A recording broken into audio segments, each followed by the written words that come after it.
అందరికీ నమస్కారం అండి. ఈరోజు మనం శివల పద్మ గారు రచించిన ఇది నా జీవితం అనే ఓ చక్కటి కథను విందాం. ఇక కథలోకి వెళ్దాం. మేం కాసేపు అలా వాకింగ్ వెళ్ళొస్తాం. వాళ్ళ హోంవర్క్ కాస్త కంప్లీట్ చేయించండి, భర్తకు చెప్పింది శార్వాణి. క్యారీ ఆన్, చాలా రోజులకి మీరిద్దరు కలిశారుగా, నా మీద చెప్పాల్సిన కంప్లైంట్స్ బోలెడుండుంటాయి నవ్వుతూ అన్నాడు శ్రీధర్. పుచ్చకాయల దొంగంటే భుజాలు తడువుకున్నట్ట మీలాంటి వాడే. నీరజ్ నవ్వుకుంది వారి సంభాషణకి. ఆమెకి శ్రీధర్ సంస్కారం పట్ల ఎనలేని గౌరవం. చాలా నెమ్మదస్తుడు, మృదు స్వభావి. మేనమామ కూతురికి మంచి మొగుడు దొరికాడని సంతోషపడుతూ ఉంటుంది. బయట సన్నటి మంచు కురుస్తోంది. అయినా ఆ చెల్లెలో నడవటం కూడా బావుంది. ఆ మాటకొస్తే కబుర్లు చెప్పుకుంటూ నడవటం వారిద్దరికీ చిన్నప్పటినుంచి చాలా ఇష్టమైనది. చాలా క్షణాలు మౌనంగానే గడిచాయి. ఇష్టమైన వాళ్లు పక్కనేనుంటే నిశ్శబ్దం కూడా బోరు కొట్టదు కదా. మాటల కన్నా వారి సమక్షమే మనకి అపురూపం అయినప్పుడు అది నిజం. నాకు నీ సమక్షం ఎప్పుడూ అపురూపమే. నాకెందుకో నా పక్కన మరో పేరు కూడా చేరుతున్నట్టుగా అనిపిస్తోంది. శార్వాణి మౌనంగా ఉండిపోయింది. నువ్వీ రోజు ఉపవాసం ఎందుకు చేశావు? ప్రశ్నించింది నీరజ. అదే, గురువారం నీకుగాని శ్రీధర్కి గాని అలవాటు లేదు కదా. చెప్పు, ఎవరే సుధాకర్? ఏమిటి నీ సమస్య? పెళ్లైన ఆడిది ఇంకెవర్నీ ప్రేమించకూడదా? ఎవరన్నారు? ఎంతమందినైనా ప్రేమించొచ్చు. జీవితాన్ని సమస్యల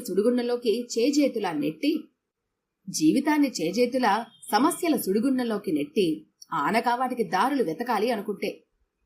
ఇద్దరు పిల్లలు పుట్టాక జీవితం చాలా రొటీన్ అయిపోయిందే. అసలు మా లైఫ్ ఇంకేం లేనట్టుగా తయారైంది. నా ఇష్టాలు, నా ఎమోషన్స్, నా చిన్న చిన్న కోరికలు ఏవి శ్రీధర్కి గుర్తులేవు. ఆ ఇంటికి నేనే నమ్మకమైన పని మనిషిని, అంతే. అన్ని చోట్ల ఒక యాంత్రికత లేదా డామినేషన్. ఏమిటిది? నాకంటే ఒక జీవితం ఉందా అని నన్ను నేను ప్రశ్నించుకుంటున్న తరుణంలో ఉంది అంటూ సుధాకర్ నా జీవితంలోకి వచ్చాడు. బండబారిపోయిన నా ఎమోషన్స్ లో తిరిగి జీవం పోశాడు. నా సరదాలు అర్థం చేసుకున్నాడు. నాతో సమానంగా నా ఇష్టాలను ఎంజాయ్ చేశాడు. జీవితాన్ని అందంగా, ఆహ్లాదంగా మార్చాడు. నేనెందుకు అతన్ని ప్రేమించకూడదు? ఆఫ్టర్ ఆల్ నేను మనిషినే. నాకు ఆత్మీయత, ఆప్యాయత కావాలనిపిస్తుంది. అవి దాన్ని అందిస్తుంటే నేను స్పందించకుండా ఎలా ఉండను? ఈ మాత్రం అటెన్షన్ శ్రీధర్ నాకు ఇవ్వగలిగితే ఈ పరిస్థితి వచ్చేది కాదు కదా. పెళ్లి అన్న తంతు పూర్తవగానే టేకెన్ ఫర్ గ్రాంటెడ్ గా తీసేసుకోవడమేనా? నిట్టూర్చింది నీరజ. ఇప్పుడేం చేద్దాం అనుకుంటున్నావు? శార్వాణి నిరస్తురాలైంది.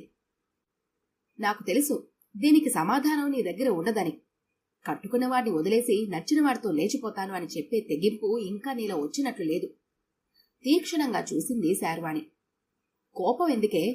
ఇక్కడ రెండే దారులు. రాజీపడి మొగుడుతో ఉండటం, తెగించి రెండో వాడితో లేచిపోవటం. ఇదే మగాళ్ళనుకో, వాళ్ళకి మూడో దారి కూడా ఉంటుంది. దాగినన్నాలు దాచి ఇద్దరిని బ్యాలెన్స్ చేయటం. చివర్లో రెండవ దానికి విషాదం వీడుకోలు ఇచ్చి మొదటిదాని పక్కకి వెళ్లిపోయి మంచి మొగుడు అనిపించుకోవడం. కర్మగాలి మనకు ఆప్షన్ కూడా లేదే. ఎందుకంటే మన పతిదేవుడి బయట ఎన్ని అఫైర్లైనా తిరిగి వస్తే హారతివ్వడానికి మనం రెడీగా ఉంటాం. కానీ వాళ్ళలా కాదు. కనుక ఆలోచించు. దీనిలో ఆలోచించడానికి ఏముంది? నాకు తను నచ్చాడు. తను నన్ను అర్థం చేసుకున్నాడు. మాకు ఒకరి సమక్షం ఒకరికి నచ్చుతోంది. నాకు తన స్నేహం, ఆత్మీయత కావాలి. ఏ, ఇదే నేను తనను పట్టించుకోకపోతే శ్రీధర్ వెళ్ళడా? నేనెక్కడ బాధపడతానో అని ఆగిపోతాడా? ఉక్రోషంగా అడిగింది శార్వాణి. ఆగడనే నేను చెబుతున్నాను అంది ఎదురుగా ఒక సిమెంట్ బెంచి కనిపిస్తే పోయి దాని మీద కూర్చుంది నీరజ. శారు, మనం ఉక్రోషం పట్టలేక ఎన్నిసార్లు కంపేర్ చేసుకున్నా మనం మనమే. అసలు ముందు మనల్ని మనం పూర్తిగా మార్చుకోవాలి అని నా ఉద్దేశం. మనం వ్యక్తిత్వాల కన్నా సెంటిమెంట్లకి ఎక్కువ ప్రాధాన్యతనిస్తాం.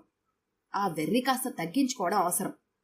మగవాడు దీనంగా ముఖం పెట్టి 4 వెధవ డైలాగులు చెప్పగానే కరిగి నీరైపోవడం ఏళ్ల తరబడి రిపీటెడ్ గా మనం చేస్తున్న తెలివి తక్కువ పని. ఒక్కసారి ఆలోచించు. మన ఒంటరితనానికి మరో మగవాడితోడే కావాలా? మన అశాంతిని కేవలం మరో మగవాడే దూరం చెయ్యాలా? మన ఇష్టాలని మరో మగాడు మాత్రమే అర్థం చేసుకోగలడా? నేను నీకు ఆత్మీయురాల్నే. నీ అశాంతిని, ఒంటరితనాన్ని నాతో ఎందుకు పంచుకోలేకపోయావు? ఎందుకు మరో మగాడితో ఆ తోడు నీకు దొరికింది? పెళ్లైన మగాడని తెలిసినా మరో ఆడది కూడా అంతే డీప్ గా ఆ మగవాడిని ఆరాధించగలిగిందంటే ఇది మన కర్మ కాకపోతే ఇంకేమిటి? దౌర్భాగ్యం కాకపోతే ఇంకేమిటి? కట్టుకున్న దానికి విలువ ఇవ్వక నీ దగ్గరికొచ్చినవాడు, కట్టిన తాలికి దైవసాక్షికి విలువ ఇవ్వనివాడు రేపు నీకేం విలువనిస్తాడు? నీ సుధాకర్ నీకు చాలా అటెన్షన్ ఇస్తాడని మురిసి ముక్కలైపోతున్నావు. తన భార్యకివ్వాల్సిన అటెన్షన్ మానేసే కదా నీకిస్తున్నాడు. అదెందుకు గుర్తుపట్టవు? వివాహానికి, దాంపత్య బంధానికి మనం ఎంత విలువనిస్తామో వాళ్ళు అంతే ఇవ్వాలి. మనకంత కమిట్మెంట్ ఉందో వాళ్ళకి అంతే ఉండాలి. అలాగాక వాళ్ళు భార్యని కాదని మన దగ్గరికొచ్చి మళ్ళీ ఏమిటి వివక్ష, ఆడదాని పట్ల ఎందుకు అన్యాయం అంటూ గొంతు చించుకొని మరీ అరుస్తాం. 14వ ఏట నుంచి ప్రారంభమవుతుంది ఈ జబ్బు, ఈ జాలి జబ్బు. అందుకే మగాడు చెప్పే మాయమాటలకి పరవశిచ్చిపోతూ విని ఆనక జీవితాలను నాశనం చేసుకున్నారు ఎందరో ఆడపిల్లలు. పోనీ వాళ్లైతే చిన్నపిల్లలు, ప్రపంచ జ్ఞానం లేనివారు అనుకోవచ్చు. కాని ఈనాడు విద్యాధికులై ఉద్యోగాలు చేస్తున్న ఎందరో ఆడపిల్లలు వివాహితులైన మగవారి పట్ల ఆకర్షితులవుతున్నారు. నువ్వు అంటున్నట్టు అందరు మగవాళ్ళు అలానే అని ఎందుకు అనుకోవాలి? నిజంగా భార్యల వలన బాధపడుతున్న వారే ఉండొచ్చు కదా. జాలిగా ఆమెను చూసి నవ్వింది నీరజ. ఈ అతి నమ్మకమే మనల్ని అధోగతికి తీసుకెళ్తోంది. ప్రతి మగవాడు తన భార్యతో తాను నరకం చూస్తున్నానని, నీ తోడులోనే స్వాంతన పొందానని, నువ్వు లేకుంటే ఈ జీవితం ఎప్పటికీ ఎడారిగానే మిగిలిపోతుందని చెబుతాడు. కాని ఒక్కసారి కామన్ సెన్స్తో ఆలోచించు. నెంబర్ 1, తన భార్యతో తనకి సుఖం లేకపోతే విడాకులిచ్చి మరో వివాహితని, డైవోర్సీని గాని, విడోని గాని పెళ్లి చేసుకోవాలి. అంతే తప్ప పెళ్లి కాని ఆడపిల్లని తన వలలోకి లాగటమేమిటి? అంటే తను సెకండ్ హ్యాండ్ అయినా దొరికేది మాత్రం ఫ్రెష్గా ఉండాలి కదా. ఓకే, కనీసం ఈ పెళ్లి కాని ఆడపిల్లనైనా తన భార్య నుంచి విడిపోయి వివాహం చేసుకుంటాడా? అది చేయడు. మళ్ళీ ఆ తలనొప్పులు నచ్చవు. మరోలా చెప్పాలంటే అక్కడ మొదటి భార్య పతివ్రత, తను ఎలాంటి అఫైర్స్ పెట్టుకున్నా నోరు మెదపలేదు. ఇక్కడ దొరికిన రెండోదా ఇదో బక్రీ, 4 సెంటిమెంట్ డైలాగులతో పడగొట్టొచ్చు. అలాంటి ఆడపిల్లలు అందుబాటులో లేకపోతే మరో వివాహిత కావాలి. దాని జీవితంలో నిప్పులు పోయడానికి ఇంతకన్నా ఏ మగాడికైనా ఏం కావాలి చెప్పు? ఈ విధంగా ఇద్దరేసి ఆడవాళ్ళని ఒకేసారి అన్యాయం చేస్తున్న మగవాడిని అటు సమాజము అంగీకరిస్తుంది, ఇటు మనము నెత్తిన పెట్టుకుంటాం. ఇప్పుడు చెప్పు, మార్పెక్కడ రావాలో? శార్వాణి ఆలోచనలో పడింది. కొద్ది క్షణాలు ఏమీ మాట్లాడలేదు. రెండవది, ఒక రొటీన్కి అలవాటు పడితే జీవితము యాంత్రికమవుతుంది. జీవితం ఇలా కాక ఇంకెలా ఉంటుంది? దీనిలో మార్పు కావాలంటే అది ప్రయత్నించి నువ్వు తెచ్చుకోవాలి. ఆ సంసారం మీ ఇద్దరిది, పిల్లల బాధ్యతలు కూడా మీ ఇద్దరివి. అలాంటప్పుడు నీకెంత యాంత్రికత అనిపిస్తుందో శ్రీధర్కి అంతే అనిపించొచ్చు కదా. అదెప్పుడైనా పరిశీలించావా? తన అటెన్షన్ నీ పట్ల తగ్గిందన్నది నీ కంప్లైంట్. పిల్లలు పుట్టక మునుపు నువ్వు తనకిచ్చిన అటెన్షన్ ఇప్పుడు ఇవ్వగలుగుతున్నావా? బాధ్యతలతో పాటు జీవిత వర్ణాలు కూడా మారుతాయి. అయినా అన్ని వర్ణాలను పట్టి ఉంచేవి సంసారమనే ఇంద్రధనస్సే. చుట్టూ తిరిగి నాకు పతివ్రత ధర్మాలు చెబుతున్నావు, వ్యంగ్యంగా అంది శార్వాణి. పొరపాటు పడుతున్నావు. అన్నింటికన్నా ముందు వ్యక్తిత్వాన్ని నిలుపుకోమంటున్నాను. నీ పరిధిలో నువ్వు ఉండటం అనేది భర్త కోసమో సమాజం కోసమో కాదు, నీలో ఆత్మవిశ్వాసాన్ని పెంచుకోవటానికి. మనం చాలా మారాలి సారు. మన ఆలోచన విధానాలు, వ్యక్తిత్వంలో మార్పు వచ్చిన రోజు, ఈ రోజు స్త్రీలకు ఎదురవుతున్న అనేక సమస్యలకి పరిష్కారం దొరుకుతుంది. నీ సమస్య విషయానికొస్తే నిన్ను పెళ్లి చేసుకోమని ఎవరూ బలవంతం చెయ్యలేదు. చేసుకున్నాక వచ్చే మార్పులను అంగీకరించాలి. మీలో మీరు చర్చించుకోవాలి, పరిష్కరించుకోవాలి. అతడు తప్పుదారి పడితే నువ్వు నిలదీయాలి. నీ ఆలోచనలు తప్పుదారి పట్టకుండా నువ్వు చూసుకోవాలి. నీకు జీవితం బోరనిపిస్తే ఉద్యోగం మానేసి వేరే వ్యాపకం ఏదైనా చూసుకో. సమయాన్ని సద్వినియోగం చెయ్యి. చేతి నిండా పని కల్పించుకో. ఇంటి బాధ్యత, పిల్లల బాధ్యత ఎలానూ ఉండనే ఉంటుంది. వారితో సమయం గడుపు. వారి గ్రోత్కి అంతకన్నా విలువైందేముంది? వైవాహిక బంధం అనేది పిల్లల యాంగిల్లో చూసినా, భర్త యాంగిల్లో చూసినా ఒక కమిట్మెంట్తో కూడుకున్నది. భార్యాభర్తలిద్దరికీ కూడా. ఆ కమిటెడ్ లైఫ్లోకి అడుగు పెట్టాక దానికి లోబడి ఉండాలి. సమాజం ఇచ్చే దన్నుతో దురదృష్టవశాత్తు కొందరు మగాళ్లు ఆ కమిట్మెంట్కి విలువ ఇవ్వరు. కానీ అది తప్పు. ఆ తప్పు ఎవరు చేసినా తప్పే. నీతులు చెబుతున్నాను అనుకోకు. విచక్షణతో ఆలోచించు. సుధాకర్తో నీ సంబంధానికి గమ్యమేమిటి? కొన్నాళ్ళు అతడితో ఆత్మీయంగా ఉన్నాక తర్వాత ఏదైనా సమస్య వస్తే నువ్వు మళ్ళీ ఏం జరగనట్లుగా శ్రీధర్తో నార్మల్గా ఉండగలవా? ఏ మగాడిని నీ ఎమోషన్స్తో ఆటలాడుకోనివ్వకు సారు. ఎవరిని ఎక్కడ ఉంచాలో అక్కడే ఉంచు.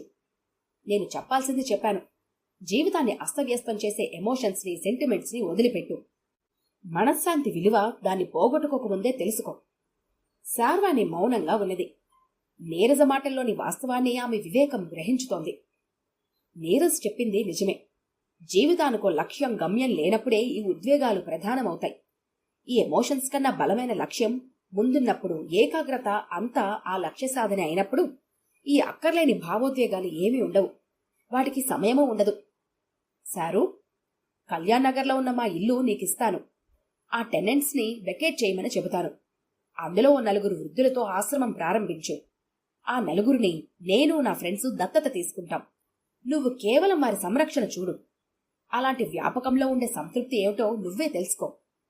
ఆ రోజు నీ మనసులో ఉండే సంతృప్తి ముందు ఇలాంటి 100 మంది సుధాకర్లు కూడా నిన్ను ఎమోషనల్గా కదల్చలేరు. ఆలోచించి నిర్ణయం తీసుకో. నా దృష్టిలో ఎమోషన్స్ కన్నా జీవితం విలువైనది. మనసు కరిగి మన కంటి చివరన చేరే చెమరింపుకు కూడా అవతలివాడికి అర్హత ఉండాలి. కనపడిన ప్రతివాడి కోసం కార్తీక దీపాలు వెలిగించే అలవాటు మంచిది కాదు. సుధాకర్ కోసం తను ఉపవాసం చేయడం గురించే ఆ చురకాని అర్థమైంది శార్వాణికి. కాని ప్రియనెచ్చలి మాటల కారణంగా మనసు ఏదో తేలికవుతున్న అనుభూతి, దారి తెలియనివాడికి ఏదో దారి దొరికిన అనుభూతి, అంతకు ముంచి నిశ్శబ్దంగా మనసులో చోటు చేసుకున్న ఆత్మవిశ్వాసం. తానే ఒంటరి కాదు, తానే వ్యధలో లేదు, తనకు ఒకరి ఓదార్పు, సాంత్వన అవసరం లేదు. తనకి విద్య ఉంది, విచక్షణ ఉంది, మంచి కుటుంబం ఉంది, తన మీద ఆధారపడే 3 ఆప్తులున్నారు. తన జీవితం విలువలేనిది కాదు. తన జీవితంలో నిస్సారాన్ని, యాంత్రికతను తను దూరం చేసుకోవాలి తప్ప ఆ ప్రయత్నంలో విషవాలయంలో చిక్కుకోకూడదు. వగైరా వగైరా భావాలని మనసును కమ్ముకుంటుంటే నీరజ చేతిని తన చేతిలోకి తీసుకుని కృతజ్ఞతాపూర్వకంగా నొక్కింది. థ్యాంక్యూ నీరు అంది. అంతే. నీరజకి అర్థమైంది. అంత అవసరం లేదు. నీ జీవితాన్ని సన్మార్గానికి మళ్లించడానికి వచ్చిన దేవదూతను కాను నేను మనిషినే. ఆకర్షణలు అనేవి ఒక్కసారి మనం ఊహించలేనంతగా బలంగా ఉంటాయి. అవి తగ్గుముఖం పట్టాక వాస్తవం చేదుగా ఎదుట నిలుస్తుంది. ఎన్నో జీవితాలు ఇలానే అస్తవ్యస్తం అయ్యాయి. కొద్దిపాటి మానసిక నియంత్రణ ఉంటే జీవితం సాఫీగా గడిచిపోతుంది. మనకి ఆత్మస్థైర్యం, నిబ్బరం కావాలి. పెళ్లి, మగాడు ఇవన్నీ జీవితంలో కొన్ని భాగాలు మాత్రమే. దీనికి మించి కూడా జీవితం ఉంది. దాన్ని మన కోసం జీవించాలి. కమాన్, జీవితాన్ని ఎంజాయ్ చేయి. గర్వంగా నీ హక్కులని నువ్వు అనుభవించు. ఆత్మవిశ్వాసంతో నిండుగా. శార్వాణి భుజం చుట్టూ చెయ్యవేసి ఉల్లాసంగా నవ్వింది నీరజ. ఆమె అరచేతిని ప్రేమగా ముద్దు పెట్టుకుంది శార్వాణి. శరత్కాలపు వెన్నెల వారిరువురిని అభిషేకిస్తోంది. ఈ కథ కనుక మీకు నచ్చినట్లయితే లైక్ చేయండి, షేర్ చేయండి. మరిన్ని ఇంట్రెస్టింగ్ కథల కోసం మా ఛానల్ని తప్పకుండా సబ్స్క్రైబ్ చేసుకోండి.